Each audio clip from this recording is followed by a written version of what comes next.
ಬಂಗಾಳದಲ್ಲಿ ಮರು ಮತದಾನ ನಡೀತಾ ಇದೆ. ಒಟ್ಟು 15 ಮತಗಟ್ಟೆಗಳಲ್ಲಿ ವೋಟಿಂಗ್ ನಡೀತಾ ಇರುವಂತದ್ದು. ಹಾಗೆ ಬಂಗಾಳದ ಮತ ಎಣಿಕೆಗೂ ಮುನ್ನ ಬಿಗಿ ಭದ್ರತೆಯನ್ನ ಕಾಯ್ದುಕೊಳ್ಳಲಾಗ್ತಾ ಇದೆ.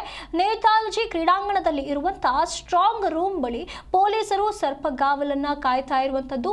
ಕೆಲವೊಂದಿಷ್ಟು ಆರೋಪಗಳು ಕೇಳಿ ಬಂದಿತ್ತು, ಅಕ್ರಮಗಳು ನಡೆದಿವೆ ಅನ್ನುವಂತ ಆಧಾರದ ಮೇಲೆ ಪಶ್ಚಿಮ ಬಂಗಾಳದಲ್ಲಿ ಮರು ಮತದಾನವನ್ನ ನಡೆಸಲಾಗ್ತಾ ಇದೆ. ಇಂದು ಅಂದ್ರೆ 15 ಮತಗಟ್ಟೆಗಳಲ್ಲಿ ವೋಟಿಂಗ್ ನಡೀತಾ ಇದೆ.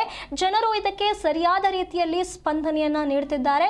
ಬೆಳಗ್ಗೆಯಿಂದಲೇ ಮತಗಟ್ಟೆಗಳ ಬಳಿ ಬಂದು ಜನರು ವೋಟಿಂಗ್ ಅನ್ನ ಮಾಡ್ತಾ ಇದ್ದಾರೆ.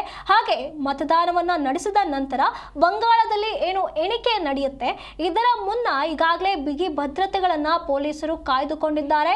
ನೇತಾಜಿ ಕ್ರೀಡಾಂಗಣದಲ್ಲಿ ಇರುವಂತಹ ಸ್ಟ್ರಾಂಗ್ ರೂಮ್ ಏನಿದೆ ಅದರ ಬಳಿ ಈಗಾಗಲೇ ಪೊಲೀಸರು ಸರ್ಪಗಾವಲನ್ನ ಕಾಯ್ತಾ ಇರುವಂತದ್ದು. ಯಾವುದೇ ಅಕ್ರಮಗಳು ಆಗಬಾರದು, ಇಂಥ ಆರೋಪಗಳು ಬಂಗಾಳದ ಚುನಾವಣಾ ವಿಚಾರವಾಗಿ ಕೇಳಬಾರದು ಅನ್ನುವಂಥ ಉದ್ದೇಶದಿಂದ ಈ ಎಲ್ಲ ಬಿಗಿ ಭದ್ರತೆಗಳನ್ನ ಈಗಾಗಲೇ ಕಾದುಕೊಳ್ಳಲಾಗ್ತಾ ಇದೆ.